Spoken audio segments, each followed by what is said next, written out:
હરિઓમ વિદ્યાર્થી મિત્રો, આજે આપણે ધોરણ 6 વિષય સામાજિક વિજ્ઞાન પાઠ આપણો 7મો ગુપ્ત યુગ અને અન્ય શાસકો. જ્યારે એમ કહેવાય કે ભારતની અંદર ગુપ્ત યુગ ચાલતો હતો એ સમયની આપણે વાત કરીશું. એ સમયે એમ કહેવાય ભારતમાં કયા કયા રાજાઓ થઈ ગયા, એને શાસન વ્યવસ્થા કઈ રીતે કરી, બરાબર. એ ઉપરાંત એનું વહીવટી કેન્દ્ર કેવું હતું, બરાબર.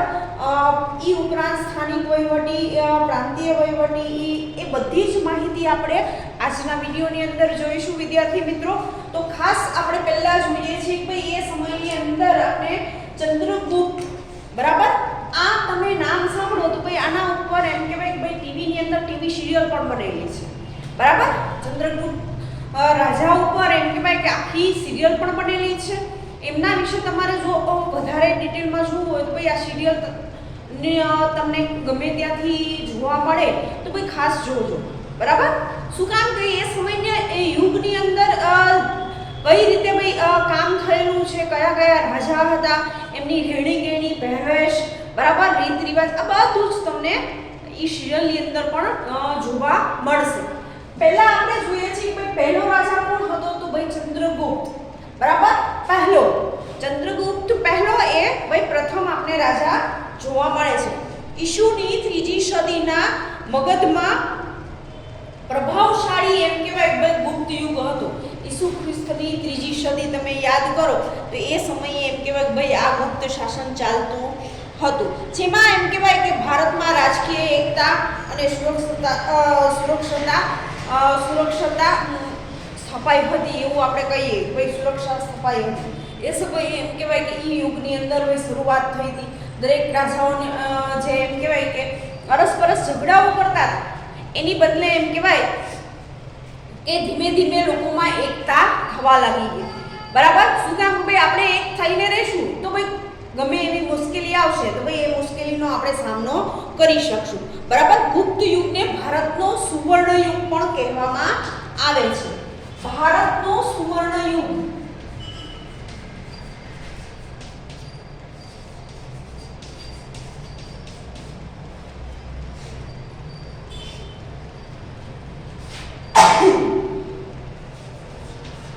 હવે સુવર્ણ એટલે સોનું, બરાબર.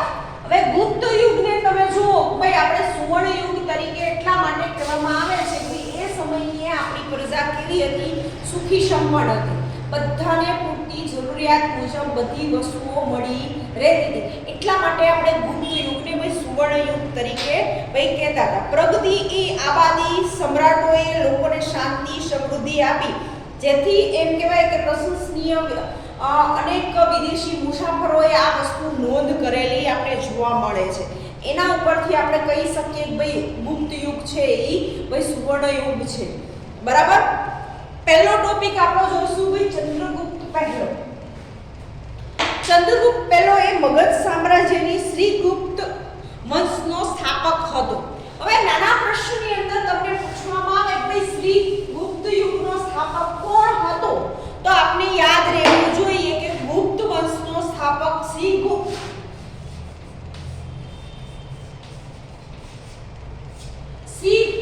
શ્રીગુપ્ત છે એ ભાઈ ગુપ્ત વંશનો સ્થાપક છે.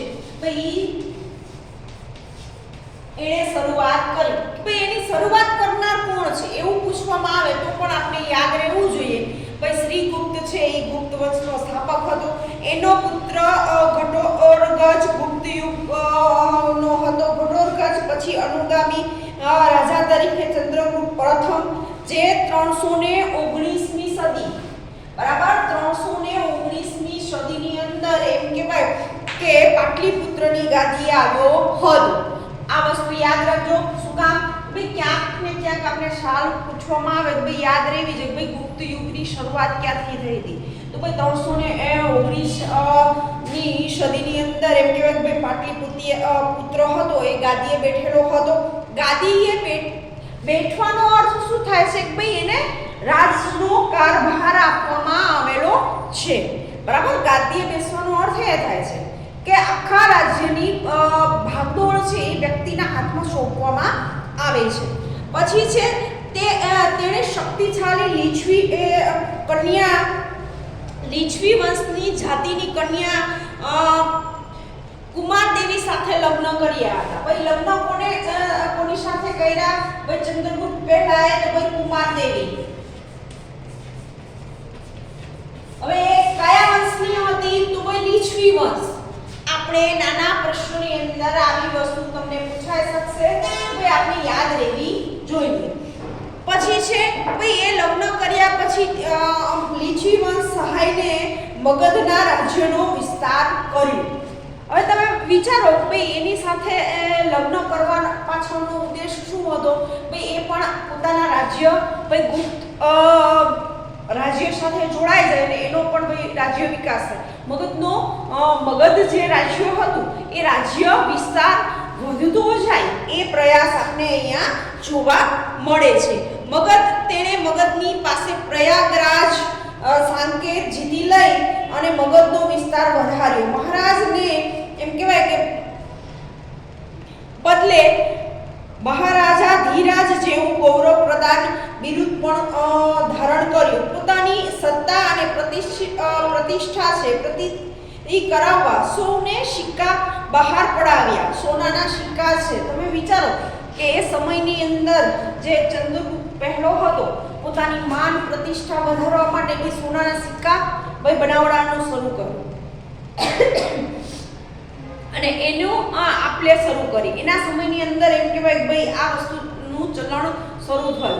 પોતાના રાજ્યના વિસ્તારની અંદર આ વસ્તુ કરી. બરાબર, એક મહત્વપૂર્ણ કામ કર્યું ભાઈ સોનાના સિક્કા બનાવડાવીને એને ભાઈ વિતરણ કરી અને એ ચલણમાં લાવ્યા. બરાબર, પોતાની માન પ્રતિષ્ઠા વધારવા માટે ગુપ્ત સંવંત શરૂ કરાવ્યો. સૌરાષ્ટ્રમાં વલ્લભી રાજ્યના શાસકોએ પણ ગુપ્ત સંવંતનો સ્વીકાર કર્યો. ગુપ્ત સંવંતના આરંભના કારણે હિન્દી કહી શકીએ કે હિન્દી ઇતિહાસમાં કાગળ ગણા અને કાળક્રમ અનુસાર ઐતિહાસિક બનાવોની ગોઠવણી શક્ય બની. હવે આપણે ઇતિહાસને જો ક્રમવાર ગોઠવી શક્યા હોય તો ભાઈ એનું મેઇન કારણ ભાઈ આ યુગ છે. આ યુગના કારણે ભાઈ આપણે ક્રમવાર ગોઠવી શક્યા છે. ભાઈ ચંદ્રગુપ્ત યુગની જ્યારે એમ કહેવાય ભાઈ માહિતી આપણે મળી.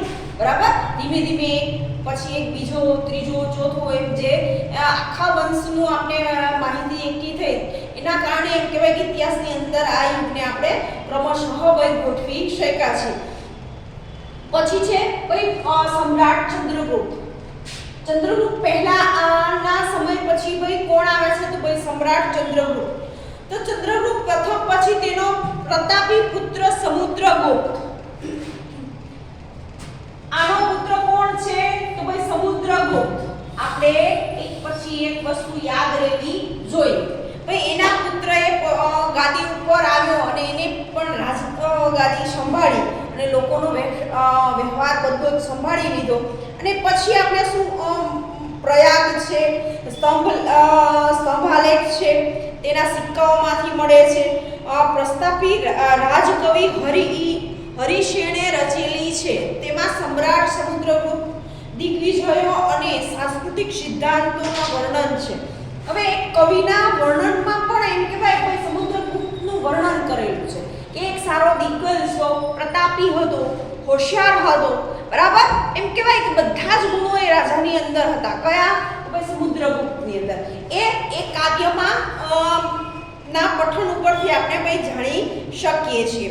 બરાબર, એ પછી આપણે ભાઈ તેણે ખૂબ જ ઓછા સમયમાં ઉત્તર ભારતના મોટા ભાગના રાજ્યોમાં એમ કહેવાય ઉત્તર ભારતનો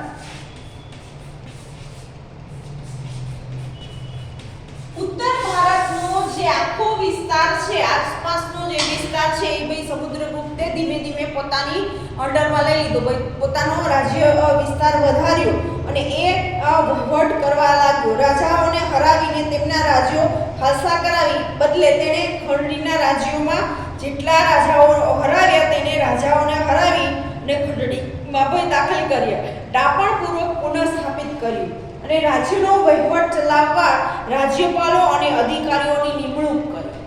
બરાબર, ધીમે ધીમે એમ કહેવાય ભાઈ ઉત્તર ભારતના બધા જ વિસ્તારો એમ સમુદ્રગુપ્તે ભાઈ પોતાના કબજામાં લઈ લીધા. બરાબર, પણ એને શું કર્યું કે જે વિસ્તાર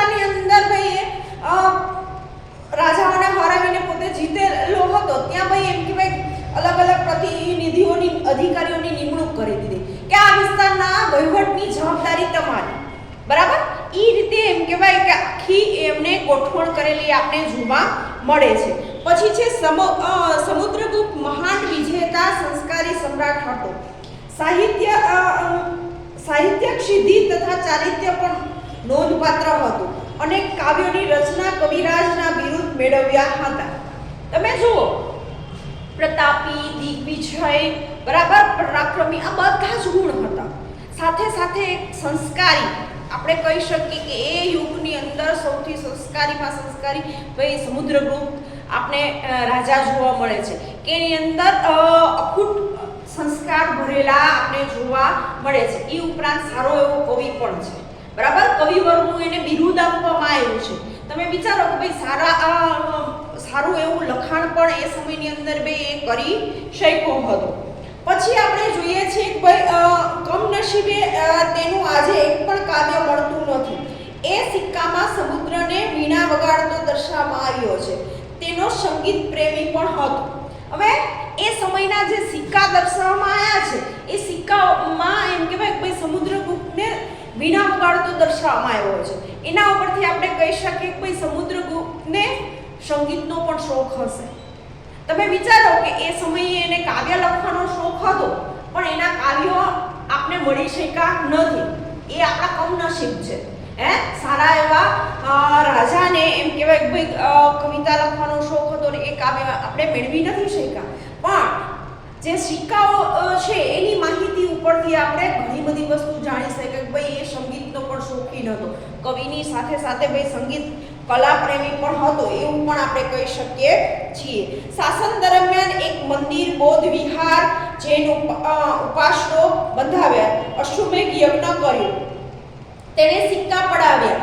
પોતાના દરબારમાં વિદ્વાનોને એકત્રિત કરી અને ઉચ્ચ પ્રકારનું સાહિત્ય સર્જન કર્યું. જ્ઞાનીઓ અને અજ્ઞાનીઓને સોબત ઈચ્છતા હતા. તેણે હિન્દુ ધર્મને ઉત્તેજન આપ્યું. તેણે સામાજિક રીત રિવાજો સ્વીકાર્યા. પ્રાચીન ભારતમાં આપણે કહી શકીએ કે ઇતિહાસની અંદર સમુદ્રગુપ્ત છે એ સમુદ્રગુપ્તને સ્થાને વિશિષ્ટ એમ કહેવાય કે નોંધપાત્ર ગુપ્ત સામ્રાજ્યની મહાનતાનો સર્જક પણ કોને ગણીશું આપણે ભાઈ? સમુદ્રગુપ્તને, બરાબર. એક સારો શાસક હતો, સારો કવિ હતો, બરાબર. એ ઉપરાંત પણ તમે જોઈ શકો છો કે એ સમયની અંદર ભાઈ એને કોને મહત્વ આપ્યું? ભાઈ કલાકાર છે, સાહિત્ય કલા અને એટલું મહત્વ આપ્યું, બીજી કલાને એટલું મહત્વ આપ્યું. પોતાના દરબારની અંદર એમ કહેવાય કે બધી કલાના શોખીન વ્યક્તિઓને ભાઈ એને સ્થાન આપ્યું. શું કામ? ભાઈ એ વસ્તુનો વિકાસ થાય. એ ઉપરાંત તમે જુઓ તો ભાઈ હિન્દુ ધર્મને મહત્વ આપ્યું હતું, એને ઉત્તેજન આપ્યું હતું, એના રીતિ રિવાજને સ્વીકારેલા આપણે જોવા મળે છે, બરાબર. એ પછી આપણે જોઈશું કે ભાઈ અશ્વમેઘ યજ્ઞ. આ યજ્ઞ કરવો ખૂબ જ મુશ્કેલ બને છે. તમે વિચારો કે એ સમયની અંદર આ રાજાએ સાહસ કર્યું, બરાબર, કે અશ્વમેઘ યજ્ઞ કરી અને લોકોને એ પણ પ્રૂફ કર્યું હતું. આપણે કહી શકીએ કે ભાઈ આ જે અત્યારના સમયની અંદર પણ ભાઈ કહેવામાં આવે છે કે આ યજ્ઞ કરવો સહેલો નથી. તમે વિચારો કે એ સમયે આ રાજાએ કઈ રીતે આ યજ્ઞ ની શરૂઆત કરી હશે અને સારી રીતે સંપન્ન પણ કરેલો આપણે જોવા મળે છે. પછી તો અસંખ્ય સિક્કાઓ ભાઈ બનાવડાવ્યા. એના સમયની અંદર સોનાના સિક્કા, ચાંદીના છે, એવી અલગ અલગ ધાતુની અંદરથી એમ કહેવાય ભાઈ સિક્કાઓનું નિર્માણ પણ આ સમયની અંદર જોવા મળે છે. સાહિત્યનું નિર્માણ પણ આપણે કહીએ ભાઈ ગુપ્ત યુગની અંદર જ આપણે સૌથી વધારે સરળ કહી શકીએ કે ભાઈ મળેલું આપણે છે એવું કહી શકીએ, બરાબર. પછી છે સમ્રાટ ચંદ્રગુપ્ત બીજો, જેમનું નામ છે વિક્રમાદિત્ય, બરાબર. સમુદ્રગુપ્ત પછી ભાઈ કોણ રાજા આવે છે? તો સમ્રાટ ચંદ્રગુપ્ત બીજો, જેનું બીજું નામ છે વિક્રમાદિત્ય. એ ભાઈ 375 ઈસવીસન ચાલતું હતું. એ સમયે એમ કહેવાય કે સમુદ્રગુપ્તનું અવસાન થાય છે અને એના સ્થાને ચંદ્રગુપ્ત બીજો ગાદી ઉપર આવે છે અને એ આખું શાસન ચલાવે છે. ભાઈ સમુદ્રગુપ્તનો દીકરો કોણ? ચંદ્રગુપ્ત બીજો, બરાબર. એ એમનો સંતાન છે. પિતાને વારસામાં આપેલી વિશાળ સામ્રાજ્યને સફળતાપૂર્વક ભાઈ એ સંભાળે છે, બરાબર. કેટલાક વિજયો મેળવી અને સામ્રાજ્ય વિસ્તાર એને પણ વધાર્યો. જેવા એમ કહેવાય કે ભાઈ સમુદ્રગુપ્ત શક્તિશાળી હતો એ જ રીતે ચંદ્રગુપ્ત બીજો પણ એમ કહી શકીએ કે ભાઈ એટલો જ શક્તિશાળી અને હોશિયાર નિપુણ જેણે એમ કહેવાય પોતાના પિતા જે વારસામાં આપ્યું હતું એ ઉપરાંત પણ એમ કહેવાય કે અલગ અલગ રાજ્યોને જીતી અને એની અંદર પણ ભાઈ એનો વધારો થયેલો આપણે જોવા મળે છે. ચંદ્રગુપ્ત બીજો ગુપ્ત વંશનો સૌથી પ્રતાપશાળી શાસક હતો. તેના સામ્રાજ્યની સરહદો શક રાજ્યને અડકીને આવી હતી. તેણે ગુજરાત ઉપર હુમલો કરી આપણે કહી શકીએ કે ભાઈ ક્ષત્ર વંશના રાજ્યનો અંત આવ્યો. આ વિજયની યાદમાં શંખ બિરુદ ધારણ કર્યું. તેને વિક્રમાદિત્ય પણ કહેવામાં આવ્યું. બીજું એનું નામ શું રાખ્યું ભાઈ? ચંદ્રગુપ્ત બીજો. એનું બીજું નામ વિક્રમાદિત્ય. બરાબર, આ વસ્તુ યાદ રાખજો. વિક્રમાદિત્ય પૂછે અથવા ભાઈ ચંદ્રગુપ્ત બીજો પૂછે તો બે વ્યક્તિ એક જ છે. બરાબર, તેણે 300 વર્ષથી પગદંડી જમાવીને બેઠેલ ક્ષય પાત્રને હાકી કાઢવા માટે શક્તિશાળી રાજ્ય સાથે લગ્ન સંબંધ બાંધી અને તેમની મદદ પોતાના સૈન્યનું બળ વધાર્યું. આ લગ્ન સંબંધોને પોતાના સામ્રાજ્ય અને વિસ્તારમાં દુશ્મનોનો મહાત કરવામાં ખૂબ ઉપયોગી થાય. તેને જીતેલો નવો પ્રદેશ પણ અગત્યનો હોય. ગુજરાત અને સૌરાષ્ટ્ર સમુદ્ર પ્રદેશો, ભૃગુ, કચ્છ, સ્તંભ તીર્થ ના દિગતા બંદરો ગુપ્ત સામ્રાજ્યને મળ્યા. પરિણામે એમ કહી શકીએ ભાઈ રાજ્ય અને દરિયાઈ વેપાર ખૂબ જ વધ્યો અને ગુપ્ત રાજાઓ છે એ ગુપ્ત રાજાઓની સંપત્તિની અંદર ભાઈ અખૂટ વધારો થયેલો આપણે જોવા મળે છે. પાના નંબર 35 ઉપર તમને ભાઈ આખો નકશો આપેલો છે કે ભાઈ ગુપ્ત યુગનો કઈ રીતે કયા રાજ્યની અંદર સૌથી તમે જોશો તો ભાઈ સૌથી વધારે એનો વિસ્તાર ઉત્તર ભારતના જેટલા સ્થળો છે એ સ્થળોમાં એનો સામ્રાજ્યનો વિસ્તાર વધેલો આપણે જોવા મળે છે. અને અખૂટ પ્રમાણની અંદર ભાઈ એની સંપત્તિની અંદર વધારો થયો તો ભાઈ એનું મેઇન કારણ એ હતું ભાઈ સમુદ્ર કિનારો એને સૌથી વધારે સમુદ્ર કિનારાના સ્થળો જીતેલા હતા, જેના કારણે એની સંપત્તિની અંદર ભાઈ વધારો થયો દિવસે ને દિવસે. બરાબર, પછી આપણે જોઈએ ભાઈ ચંદ્રગુપ્ત દ્વિતીયના સમયમાં આવેલી ચીની યાત્રાળુઓ કાફિયાને ગુપ્ત રાજ્યની વહીવટી અને ગુપ્ત સામ્રાજ્યની સમુદ્રીના વખાણ કર્યા. ચંદ્રગુપ્ત બીજો વૈષ્ણવ ધર્મી હતો.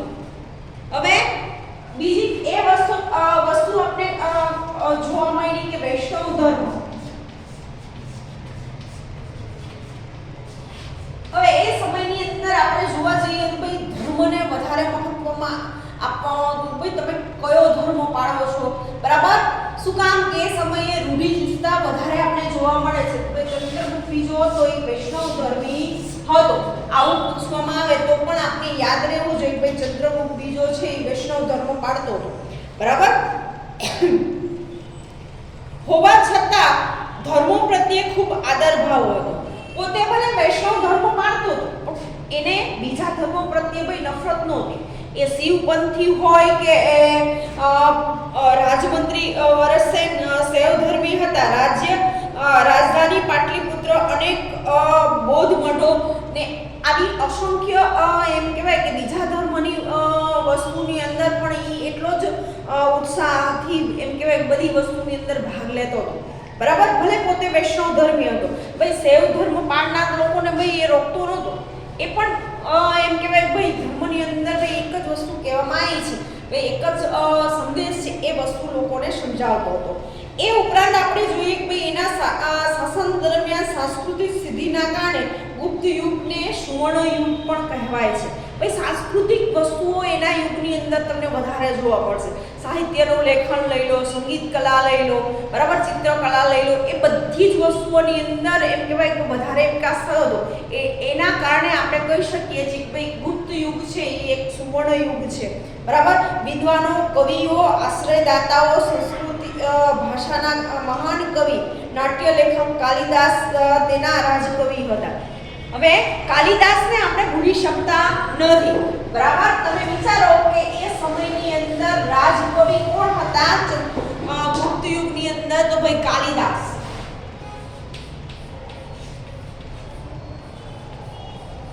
બરાબર. એક સારા સાહિત્યકાર કવિ આપણે કહી શકીએ ભાઈ કાલિદાસને આપણે ભૂલી શકતા નથી. ભાઈ એ ગુપ્ત યુગના રાજકવિ હતા.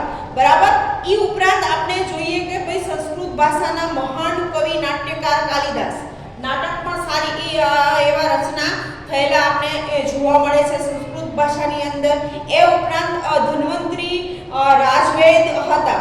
હવે ધન્વંતરી જે હતા એ શું હતા? રાજવેદ. એ સમયની અંદર ભાઈ આપણે અત્યારે જોઈએ છીએ ભાઈ ડોક્ટર કાંઈ પણ વસ્તુ થાય તો ભાઈ આપણે ડોક્ટરની મુલાકાત લઈએ છીએ. એ સમયની અંદર વૈદ પાસે જતા હતા.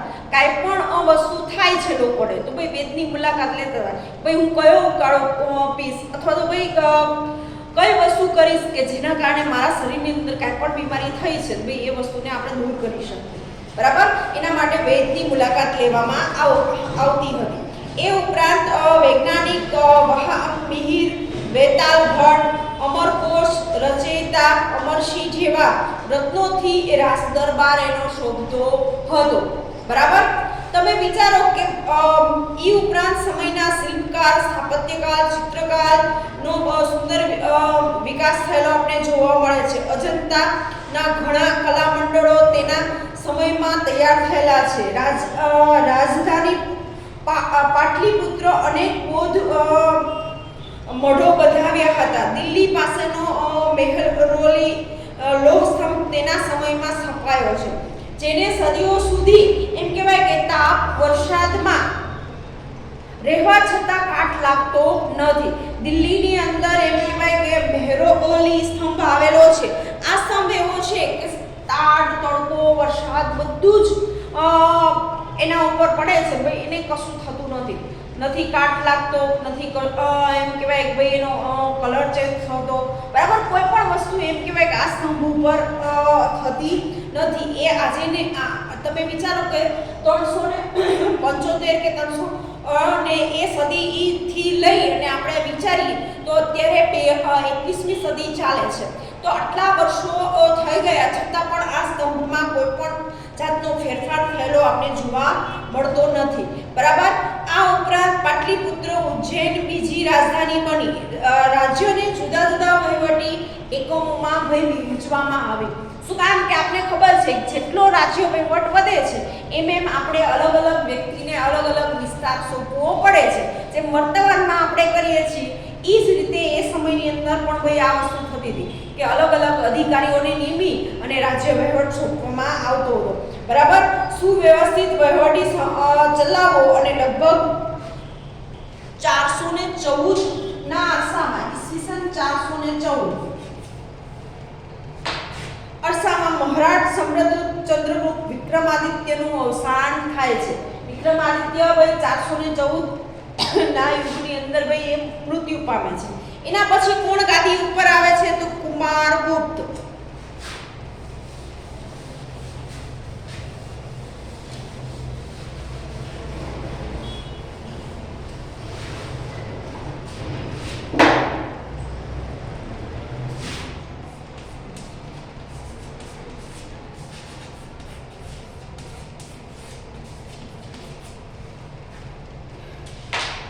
પહેલા શ્રીગુપ્ત થી એમ કહેવાય ભાઈ ગુપ્ત વંશની એ શરૂઆત થાય છે.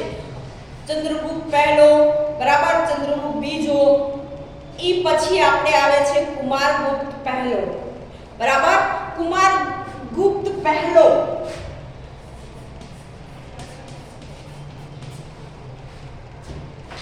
હવે ચંદ્રગુપ્ત બીજાના અવસાન પછી તેઓએ એમ કહેવાય કે પ્રતાપી પુત્ર અને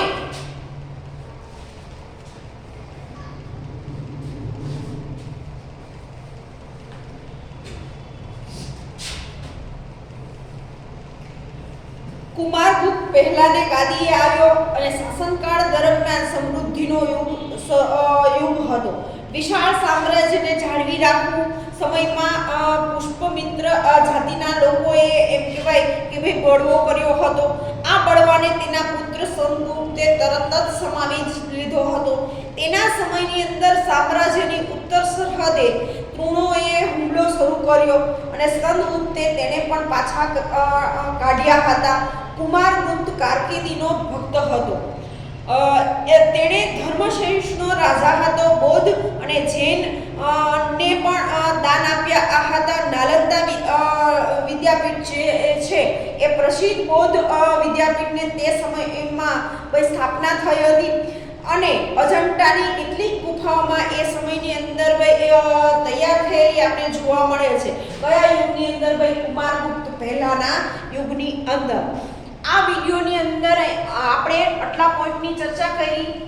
આગળના પોઈન્ટની ચર્ચા આપણે આગળના વિડીયોની અંદર કરીશું. તો દરેક વિડીયો જોતા પહેલા તમારી પાસે પાઠ્યપુસ્તક હોવું જરૂરી છે, બરાબર? પાઠ્યપુસ્તક અને વિડીયો જોશો તો તમને ખ્યાલ આવશે. તો દરેક વિદ્યાર્થીએ પાઠ્યપુસ્તક લઈને જ બેસવું, બરાબર? તો આ વિડીયોની અંદર અહીંયા સુધી આગળની માહિતી આપણે આગળના વિડીયોની અંદર જોઈશું.